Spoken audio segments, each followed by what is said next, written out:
শেষে পর্যন্ত দোয়া শুরু হবে। আমরা এক জায়গায় আছি তো দোয়া শুরু হবে। হ্যাঁ, এটা দোয়ার পরে কথা বলবো।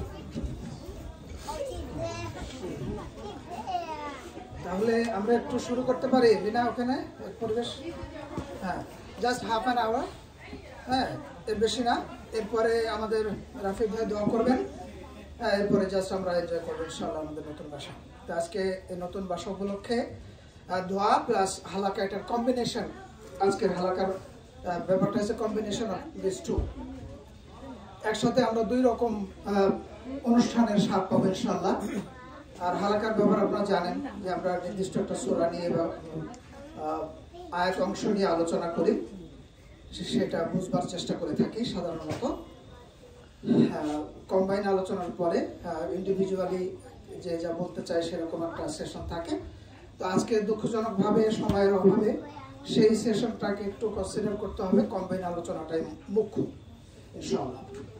আলহামদুলিল্লাহ ওয়াকাফা ওয়াসসালাতু ওয়াসসালামু আলা ইবাদিহিল্লাযীনা ইসতাফা আম্মা বা'দ।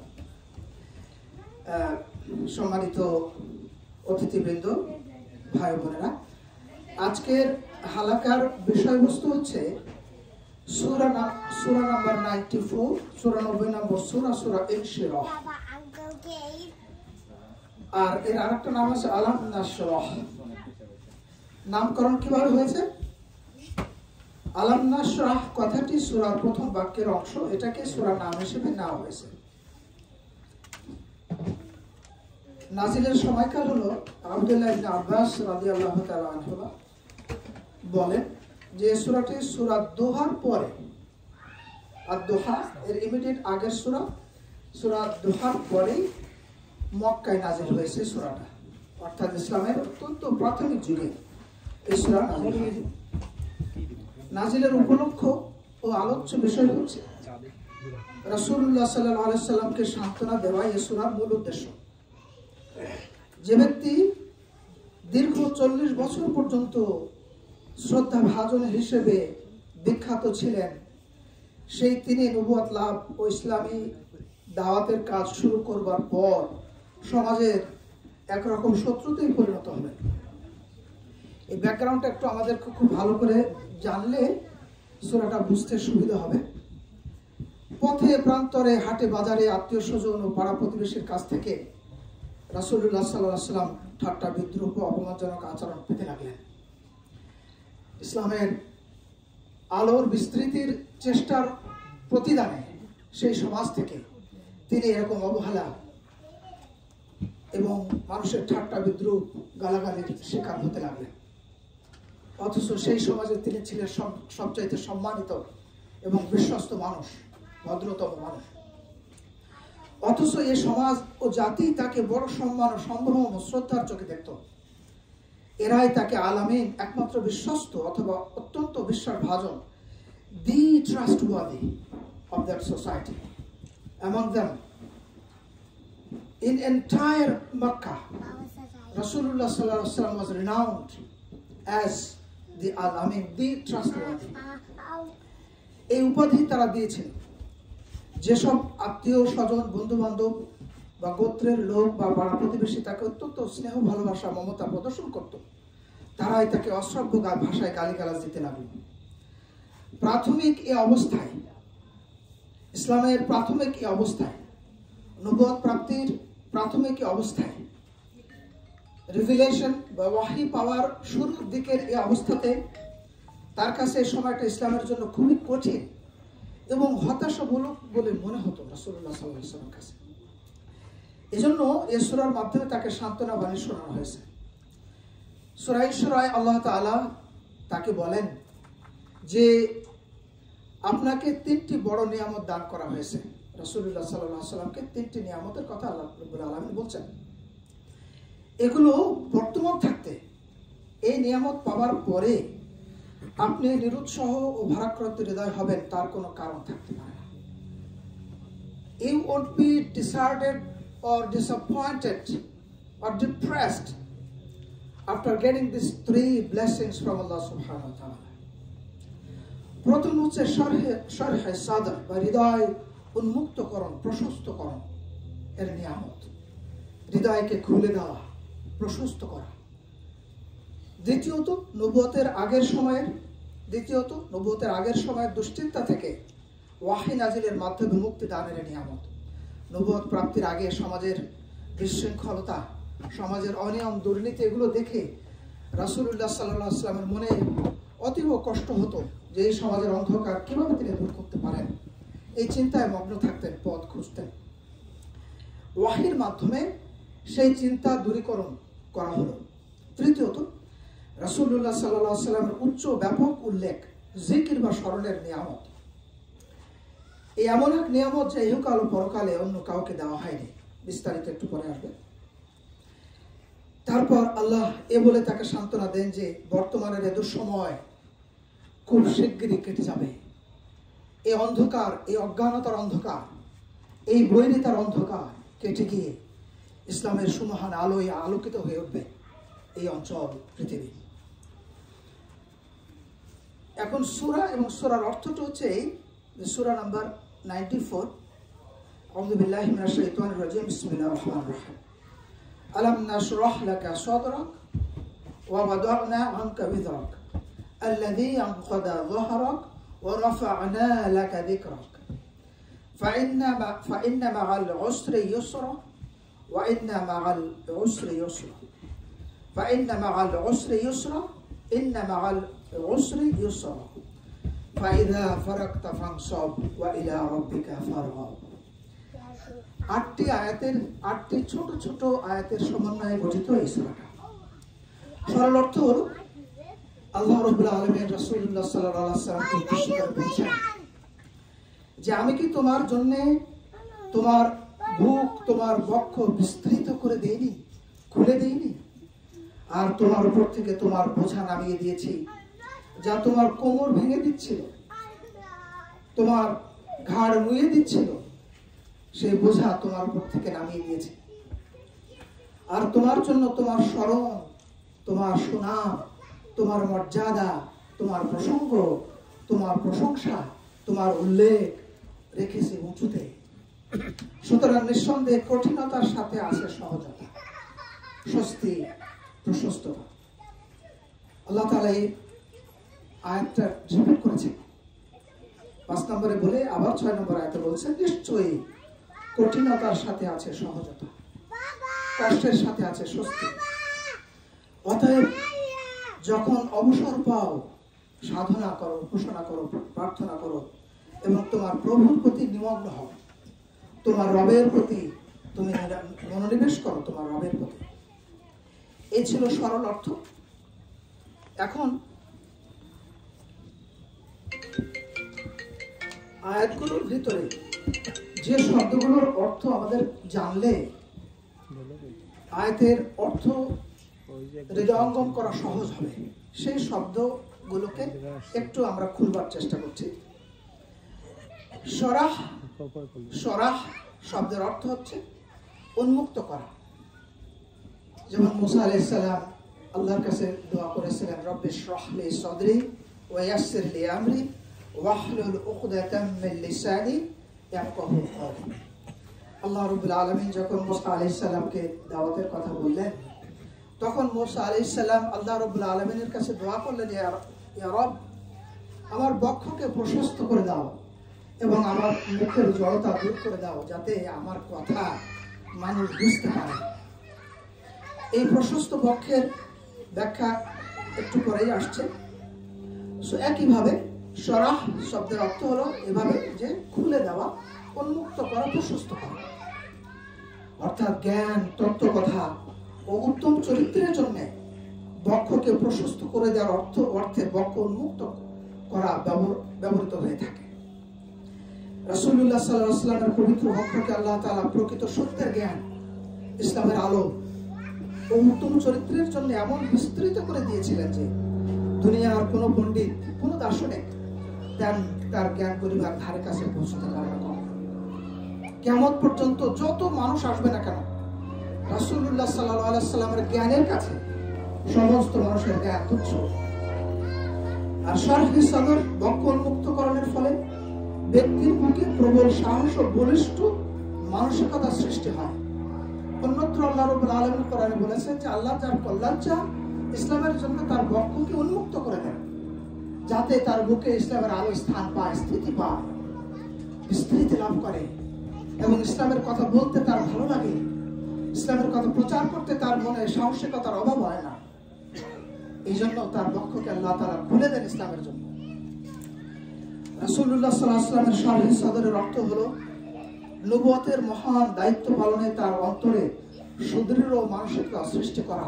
এটা কম কথা নয় যে আপনি একটা ভালো কথা প্রচার করছেন আর চারদিক থেকে আপনার বিরুদ্ধচারণ করা হচ্ছে, কিন্তু তারপরেও মানুষ হিসেবে আমাদের মনে সংকোচন আসে, অনেক সময় আমরা হতাশ হয়ে পড়ি।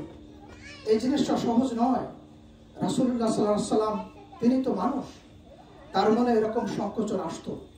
এই জন্য আল্লাহ রাব্বুল আলামিন তার হৃদয়কে উন্মুক্ত করেছেন, প্রশস্ত করেছেন, যাতে ইসলামের আলো তার অন্তরে স্থিতি পায় এবং সেই সাহসিকতা এবং দৃঢ় মানসিকতা তার মধ্যে জন্মে। এরকম সুদৃঢ় মানসিকতা ও অপূর্ব সাহসিকতার কারণে আল্লাহর সাহায্যে তিনি তৎকালীন জ্ঞানহীন ও বর্বর মুশরিক সমাজে নির্ভীকভাবে ইসলামের দাওয়াত দিয়ে মাথা উঁচিয়ে দাঁড়িয়েছিলেন সেই সমাজে। আরেকটা হচ্ছে সৃষ্টি জগতের প্রতি তার মনোনিবেশ, আল্লাহ তাআলার প্রতি মনোনিবেশে কোনো বিঘ্ন সৃষ্টি করত না। সৃষ্টি জগৎ, সংসার, ধর্ম, আত্মীয় স্বজনের সাথে ওঠা বসা, সমাজের মানুষের সাথে ওঠা বসা, তার যে দুনিয়াবী যে দায়িত্ব, এই দায়িত্বের পালনের পাশাপাশি আল্লাহর প্রতি মনোনিবেশের ক্ষেত্রে তার ভিতরে কোনো বিঘ্ন ঘটত না। আর হচ্ছে কোনো সহিহ হাদিসে বর্ণিত আছে যে ফেরেশতাগণ আল্লাহর আদেশে সত্যিই তার বক্ষ লিটারালি বিদারণ করে ওপেন হার্ট সার্জারি করেছিলেন, করে পরিষ্কার করেছিলেন। আমরা জানি এই পরিষ্কার করার পরে জমজমের পানি দিয়ে তার অন্তরকে ধুয়ে দিয়েছিলেন। কোনো রেওয়ায়েতে আছে 2 বার, কোনো রেওয়ায়েতে আছে 3 বার। একবার হচ্ছে 4 বছর বয়সে মা হালিমার ঘরে যখন তিনি ছিলেন, মাঠে মেষ চড়ানোর সময়, সে সময় এসে একবার বক্ষ বিদারণ করা হয়। এরপরে 10 বছর বয়সে একবার রাসূলুল্লাহ সাল্লাল্লাহু আলাইহি ওয়াসাল্লাম নিজের মুখে বলেছেন হাদিসে, আবু হুরায়রা রাদিয়াল্লাহু তাআলার প্রশ্নের জবাবে। আর মেরাজের রাত্রির আগে, just before the Mi'raj started, he had the open heart surgery. মানুষ এবং অন্তর থেকে যে কালো রক্ত, যে বৈশিষ্ট্যটা মানুষের মধ্যে হিংসা বিদ্বেষ সৃষ্টি করে থাকে, সেই বৈশিষ্ট্যের মানবীয় অংশ হার্ট সার্জারি করার মাধ্যমে দূর করে দিয়ে, জমজমের পানি দিয়ে ধুয়ে পরিষ্কার করে, সোনার থালায় ঈমান, জ্ঞান, প্রজ্ঞা এগুলো রেখে সেই প্রজ্ঞাগুলো রাসূলুল্লাহ সাল্লাল্লাহু আলাইহি ওয়াসাল্লামের অন্তরে ঢেলে দেওয়া হয়েছিল, যার ফলে তিনি এত বড় ঈমানের অধিকারী ছিলেন, এত বড় প্রজ্ঞা জ্ঞানের অধিকারী ছিলেন। এইগুলো সব কিছু সহিহ হাদিসের বর্ণনা। সব মিলিয়েই হচ্ছে তার অন্তরকে উন্মুক্ত করা হয়েছিল। এরপরের শব্দ হচ্ছে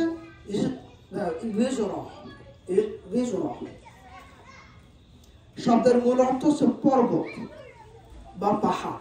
যেমন আল্লাহ তাআলা বলছেন সূরা কিয়ামার 11 নম্বর আয়াতে, কাল্লা লা ওয়াজার, না কোনো আশ্রয়স্থল নেই। এখানে রূপ করতে বিজরম বোঝানো হয়েছে। দুর্বহ বোঝা রাসূলুল্লাহ সাল্লাল্লাহু আলাইহি ওয়াসাল্লামের স্কন্ধ থেকে আল্লাহ তাআলা নামেই দিয়েছেন। এর দ্বারা তার নিজের জাতির মূর্খতা ও অনৈতিক কর্মকাণ্ড দেখে তার মন যেভাবে দুঃখ বেদনা, দুশ্চিন্তা ও মর্ম বেদনায় ভারাক্রান্ত হয়ে উঠেছিল, এখানে তাই বোঝানো হয়েছে। বোঝার বলতে ওইটা যে সমাজের অনিয়ম দেখে যে তিনি ভারাক্রান্ত হতেন, ওই ভারাক্রান্ত অবস্থাটাকেই তার বোঝা হিসেবে বর্ণনা করা হয়েছে।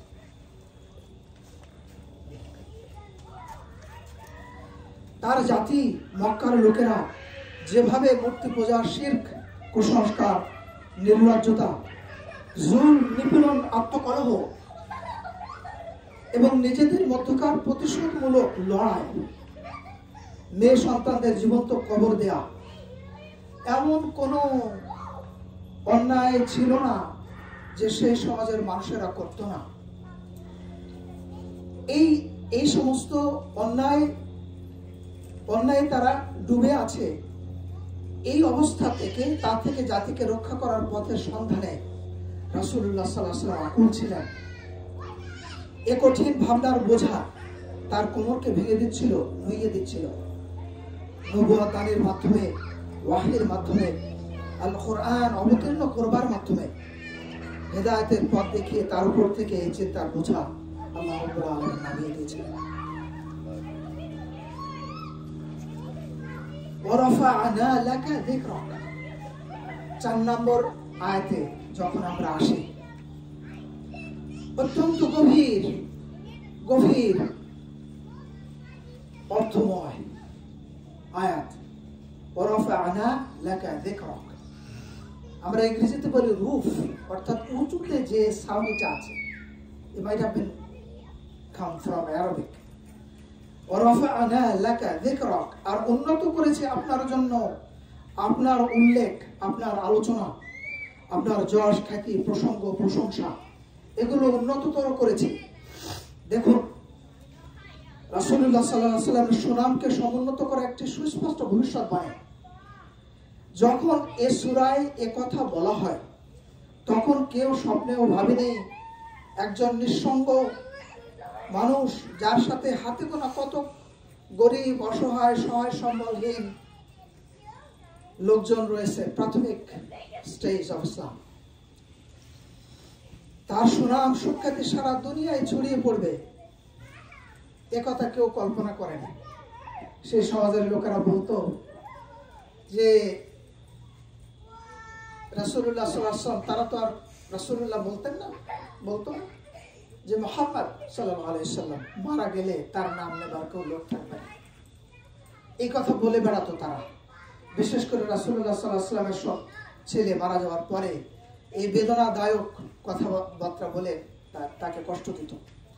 ওই সময় কেউ ঘুণাক্ষরও জানেনি যে আজকে প্রায় 1500 বছর পরে, 1450 বছর পরে এই আমেরিকার বুকে, এই শহরে, রেডহাম শহরে, আমাদের আশিক ভাইয়ের বাসায় আমরা রাসূলুল্লাহ সাল্লাল্লাহু আলাইহি ওয়াসাল্লামের নাম এবং সেই সময়কার অবস্থা নিয়ে আলোচনা করি। কে ভেবেছে? আল্লাহ তাআলা তার অসীম জ্ঞান ও ক্ষমতা এই সংবাদ বাস্তবায়ন করেছেন।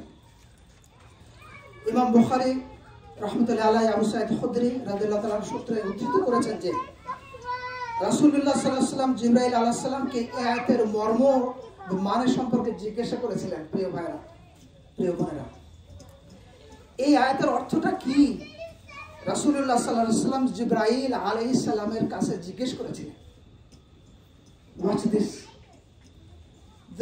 The one who is bringing the very revelation from Allah subhanahu wa ta'ala directly, and the one who is receiving the revelation, he is asking Jibril Amin, that the meaning of it. Jibril alayhi salam উত্তরে বলেছিলেন যে আল্লাহ তাআলা ঘোষণা করছেন, আল্লাহ রাব্বুল আলামিন himself is saying this, that যখন আমাকে স্মরণ করা হবে তখন আমার সঙ্গে আপনাকেও স্মরণ করা হবে। আমরা দেখি যে ইসলামের বৈশিষ্ট্যমূলক কর্মসমূহে আল্লাহর নামের সঙ্গে সঙ্গে নবী সাল্লাল্লাহু আলাইহি ওয়াসাল্লামের নাম উল্লেখ করা হয়। এমনকি যখন মসজিদে আলোচনা হয়, অনেকে বলেন যে আপনারা বসেন, আল্লাহ রাসূলের নাম, আল্লাহ রাসূলের আলোচনা এখানে হবে। এরপরে সারা দুনিয়ার মসজিদ সমূহের মিনারে মিম্বরে আশহাদু আল্লা ইলাহা ইল্লাল্লাহ এর সাথে সাথে আশহাদু আন্না মুহাম্মাদুর রাসূলুল্লাহ সাল্লাল্লাহু আলাইহি ওয়াসাল্লাম বলা হয়ে থাকে। আযান কখনোই বন্ধ হয় না। কোনো না কোনো জায়গায়, কোনো না কোনো সময়ে, কোনো না কোনো ওয়াক্তের নামাজের সময় হয়ে যাচ্ছে, ওয়াক্ত হয়ে যাচ্ছে। মসজিদের মিনার থেকে মুয়াজ্জিন আযান দিচ্ছে, আল্লাহর নামের সাথে সাথে রাসূলুল্লাহ সাল্লাল্লাহু আলাইহি ওয়াসাল্লামের নাম ধ্বনিত হচ্ছে। এই ধ্বনি বন্ধ হয় না। এছাড়া পৃথিবীর কোন জ্ঞানী মানুষ, প্রজ্ঞাবান মানুষ রাসূলুল্লাহ সাল্লাল্লাহু আলাইহি ওয়াসাল্লামের নাম সম্মান প্রদর্শন ছাড়া উচ্চারণ করে না, যদিও তিনি অমুসলিম হন। আপনারা দেখে থাকবেন যে এমনকি অনেক সময় হিন্দু পণ্ডিতেরা যখন রাসূলুল্লাহ সাল্লাল্লাহু আলাইহি ওয়াসাল্লামের নাম নেয়, তারাও সাল্লাল্লাহু আলাইহি ওয়াসাল্লাম বলে। এটা তো মুখস্থ হয়ে গেছে। এবং পৃথিবীর অন্যান্য অমুসলিম তারা রাসূলুল্লাহ সাল্লাল্লাহু আলাইহি ওয়াসাল্লামের জীবনী লিখেছেন। আমাদের ভারতের যে নামটা আমি ভুলে গেলাম, জি না, আমাদের না, এর আগে ওনার নাম কিভাবে ভুলে গেলাম, যাই হোক, উনি রাসূলুল্লাহ সাল্লাল্লাহু আলাইহি ওয়াসাল্লামের জীবনী পড়ার পরে বলছেন যে আমি 2 খণ্ড জীবনী পড়লাম, এ পড়ার পরে মনে হলো যে তার জীবনের ঘটনাগুলো আরো নেই কেন। Watch this. তারপরে রাসূলুল্লাহ সাল্লাল্লাহু আলাইহি ওয়াসাল্লামের জীবনী পড়ে তার তৃপ্তি হয়নি, বলছে যে তার জীবন আলেখ্য আরো নেই কেন, যদি আরো পড়তে পারতাম। এরকম বিশাল চরিত্রের অধিকারী করে রাসূলুল্লাহ সাল্লাল্লাহু আলাইহি ওয়াসাল্লামকে আল্লাহ রাব্বুল আলামিন পাঠিয়েছেন। তার জীবনী পড়লে তৃপ্তি মিটবে না, তার জীবনী পড়ে তার মানুষের অন্তরে আরো তৃষ্ণা জাগবে। এরকম করে রাসূলুল্লাহ সাল্লাল্লাহু আলাইহি ওয়াসাল্লামকে আল্লাহ রাব্বুল আলামিন পাঠিয়েছেন।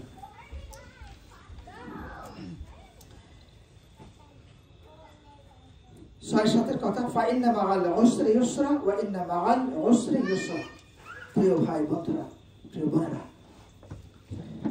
এই আয়াত দুটোর বিস্তারিত ব্যাখ্যা সর্বযুগের মতো আজও আমাদের কাছে অত্যন্ত প্রাসঙ্গিক। কারণ আমরা এই জীবনের আপস অ্যান্ড ডাউনস এর মধ্য দিয়ে যাই, সেই সময়টাকে আমরা কিভাবে দেখব সেটা আল্লাহ রাব্বুল আলামিন এই আয়াত দুটোর মাধ্যমে আমাদেরকে সান্ত্বনা দিয়েছেন রাসূলুল্লাহ সাল্লাল্লাহু আলাইহি ওয়াসাল্লামের মাধ্যমে। ফাইন্না মাআল উসরি ইউসরা, ইন্না মাআল উসরি ইউসরা। নিঃসন্দেহে কঠিনতার সাথে আছে সহজতা, নিশ্চয়ই কঠিনতার সঙ্গে সহজতা রয়েছে। কষ্টের সাথে স্বস্তি রয়েছে, কথাটি পরপর 2 বার বলা হয়েছে। এর দ্বারা রাসূলুল্লাহ সাল্লাল্লাহু আলাইহি ওয়াসাল্লামকে আশ্বস্ত করা হয়েছে যে কষ্ট ও কঠিন অবস্থার পরপরই বা সঙ্গে সঙ্গে স্বস্তির অবস্থা। যখন কষ্ট আমাদেরকে স্পর্শ করে তখন আমরা স্বস্তির কোনো পথ আছে কিনা সেই অবস্থাটা ভুলে যাই, আমাদের মনে হতাশা এসে ভর করে থাকে। কিন্তু এ দুটো এমন নিবিড়, এ দুটোর সাথে সম্পর্ক এত নিবিড় প্রগাঢ় যে কষ্টকে স্বস্তি থেকে আলাদা করা যায় না। একটা হাদিসের মধ্যে রাসূলুল্লাহ সাল্লাল্লাহু আলাইহি ওয়াসাল্লাম the best way possible described, Anas রাদিয়াল্লাহু তাআলা আনহু, আনাস ইবনে মালিক রাদিয়াল্লাহু তাআলা আনহু বলেন, আনাস ইবনে মালিক রাদিয়াল্লাহু তাআলা আনহু বলেন রাসূলুল্লাহ সাল্লাল্লাহু আলাইহি ওয়াসাল্লাম একদিন বসেছিলেন, তার সামনে এক খণ্ড পাথর ছিল, তার সামনে ছিল এক খণ্ড পাথর। তিনি বললেন, এই পাথরে যদি কষ্ট এসে ঢুকে পড়ে, প্রিয় ভাইয়েরা, প্রিয় বোনেরা, রাসূলুল্লাহ সাল্লাল্লাহু আলাইহি ওয়াসাল্লাম বসে আছেন, তার সামনে এক খণ্ড পাথর। তিনি বলছেন, এই পাথরে যদি কষ্ট এসে ঢুকে পড়ে, পাথর একটা শক্ত জিনিস, কঠিন জিনিস, তার মধ্যেও যদি কষ্ট এসে ঢুকে পড়ে তাহলে অবশ্যই স্বস্তি এসে এতে প্রবেশ করে কষ্টকে বের করে ফেলবে। সুবহানাল্লাহ। যখন এই হাদিসটা আমি পড়লাম, literally I couldn't talk for a few minutes.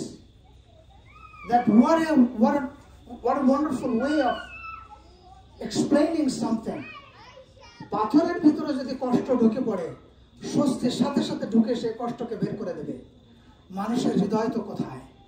মানুষের হৃদয় তো নাজুক, মানুষের হৃদয় তো কোমল, নরম। সেখানে যদি কষ্ট ঢুকে পড়ে, সেখানে থেকে কষ্ট বের করবার কোনো দেরি হবার কথা নয় আল্লাহ রাব্বুল আলামিনের মাধ্যমে। আরেকটা হাদিসে হাসান রাদিয়াল্লাহু তাআলা বলেন, রাসূলুল্লাহ সাল্লাল্লাহু আলাইহি ওয়াসাল্লাম একদিন হাসি মুখে আনন্দ চিত্তে ঘর থেকে বের হলেন এবং বললেন, তোমরা শোনো, এক কষ্ট কখনো 2 স্বস্তির উপরে বিজয়ী হতে পারে না। কষ্টের পরেই থাকে স্বস্তি। অর্থাৎ মানুষ যদি একরকম কষ্টের মধ্য দিয়ে যায়, দ্বিগুণ স্বস্তির মধ্য দিয়ে সেই কষ্টের সান্ত্বনা আল্লাহ রাব্বুল আলামিন দিবেন। শুধু তাই নয়, একটি কষ্টের মধ্য দিয়ে যদি মানুষ সেই কষ্টকে সয়ে নিয়ে আল্লাহর উপরে ভরসা করে পথ এগোয়, আল্লাহ রাব্বুল আলামিন অসংখ্য স্বস্তির মাধ্যমে তার জীবনকে ভরিয়ে দেবেন। আরেকটা হাদিসে রয়েছে, আবু হুরায়রা রাদিয়াল্লাহু তাআলা বর্ণনা করেন, রাসূলুল্লাহ সাল্লাল্লাহু আলাইহি ওয়াসাল্লাম বলেছেন, আকাশ থেকে শ্রম অনুযায়ী সাহায্য এবং বিপদ অনুযায়ী ধৈর্য নাজিল হয়। মানুষ তার যেরকম টয়েল করে, যেরকম পরিশ্রম করতে থাকে, সেই অনুযায়ী আল্লাহ রাব্বুল আলামিন সাহায্য নাজিল করেন তার জন্য, এবং বিপদ অনুযায়ী ধৈর্য নাজিল হয়। প্রিয় বন্ধুরা, প্রিয় ভাইরা, let us remember the very recent situation was going on for last 2 years in Gaza. ফিলিস্তিনে স্মরণকালের ভয়াবহতম অত্যাচার হচ্ছে। সারা পৃথিবী থেকে এটার প্রতিবাদ আসছে কম বেশি। তারা যে অবস্থার মধ্যে যাচ্ছে, বাচ্চা কাঁদছে, তাদের খাবার প্রতিরোধ করা হচ্ছে, খাবার নষ্ট করে দেওয়া হচ্ছে। এমন কোন দিন নেই যে ম্যাস কিলিং সেখানে হচ্ছে না। আপনারা চিত্র দেখেছেন, সমস্ত গাজা সিটির অধিকাংশ 75 to 80% is destroyed, but still holding their dead children, they are saying Alhamdulillah, they are saying Allah. Can you imagine? আমাদের যদি একটু সামান্যতম কষ্ট স্পর্শ করে, আমরা হতাশ হয়ে পড়ি যে আল্লাহ বোধহয় আমাকে আর পছন্দ করছেন না, আল্লাহ আমার সাথে কেন এমন ঘটলো। এই কথাটা কিন্তু আমরা বলে থাকি, including myself. But the people of Gaza, the people of Palestine, years after years, decades after decades, they are suffering the same kind of depression, oppression, killing. Can you imagine? Israel released the people who were captivated 20 years. It didn't start like 7th October in 2023. And if you look at them, they are like skeleton. কঙ্কাল সার হয়ে গেছে সেই মানুষেরা, কিন্তু তারপরেও আল্লাহর উপর ভরসা তারা ছাড়ে নাই। তাদের মুখ থেকে আলহামদুলিল্লাহ সুবহানাল্লাহ যায় না।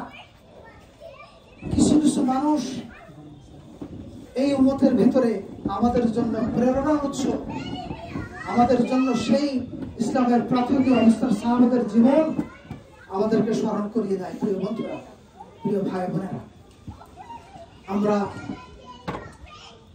এই অবস্থা থেকে নিজেদের জন্য যখন কষ্টের অবস্থা আসবে, তখন আল্লাহ রাব্বুল আলামিনের কাছে যেন আমরা সাহায্য চাইতে ভুলে না যাই, তার উপরে ভরসা করতে যেন ভুলে না যাই। আর 1 মিনিট ইনশাআল্লাহ শেষ করে দেই। এরপরে 7 এবং 8 নম্বর আয়াতে শেষে রাসূলুল্লাহ সাল্লাল্লাহু আলাইহি ওয়াসাল্লামকে আল্লাহ রাব্বুল আলামিন বলছেন, and through him that advice is for us as well. 7 নম্বর আয়াতে আল্লাহ বলছেন, অতএব যখন অবসর পাও, ফাইদা ফারাগতা ফানসাব, যখন আপনি ফারেগ হয়ে যান, যখন আপনি দুনিয়ার ব্যস্ততা থেকে, দুনিয়ার কলহ থেকে আপনি যখন অবসর পান, ফারেগ হয়ে যান, ফানসাব, অর্থাৎ প্রতিদিনের ব্যস্ততা থেকে যখন আপনি অবসর পাবেন, তা ইসলামী দাওয়াত, ইসলাম প্রচার, ইসলাম গ্রহণকারীদের শিক্ষা বা প্রশিক্ষণমূলক কাজের ব্যস্ততা হোক না কেন, কিংবা পারিবারিক ও ঘর সংসারের ব্যস্ততা থাক না কেন, তা থেকে অবসর পেলেই আপনি ইবাদতে আত্মনিয়োগ করবেন এবং একনিষ্ঠ চিত্তে আল্লাহর প্রতি নিবিষ্ট হবেন।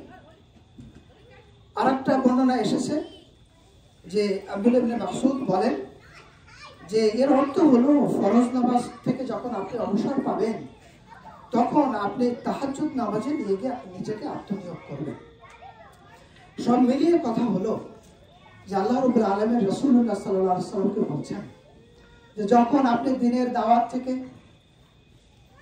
আপনি যখন দাওয়াতে তাবলীগ থেকে আপনি যখন আপনার পারিপার্শ্বিক দৈনন্দিন ব্যস্ততা থেকে অবসর পাবেন, তখন একনিষ্ঠ চিত্তে আল্লাহর কাছে প্রার্থনা করবেন। আপনার অন্তর, আপনার অন্তঃকরণ, আপনার হৃদয় সব কিছু দিয়ে আল্লাহর প্রতি আপনি নিবিষ্ট হবেন। এই কথাগুলো রাসূলুল্লাহ সাল্লাল্লাহু আলাইহি ওয়াসাল্লামের সঙ্গে সঙ্গে আমাদেরকেও আল্লাহ রাব্বুল আলামিন বলছেন। আল্লাহ রাব্বুল আলামিন আমাদেরকে সবাইকে সূরা আল ইনশিরার ভিতরে যে সান্ত্বনা বাণী আল্লাহ রাব্বুল আলামিন দিয়েছেন, যে শিক্ষাগুলো দিয়েছেন, সেই শিক্ষাগুলো মনে রেখে নিজেদেরকে সেই শিক্ষার আলোকে গঠন করবার তৌফিক দান করুন। আলহামদুলিল্লাহি রাব্বিল আলামিন। আসসালামু আলাইকুম ওয়া রাহমাতুল্লাহি ওয়া বারাকাতুহু। এখন এই নতুন ভাষার জন্য দোয়া করবেন আমাদের রাফিদ ভাই। আসেন।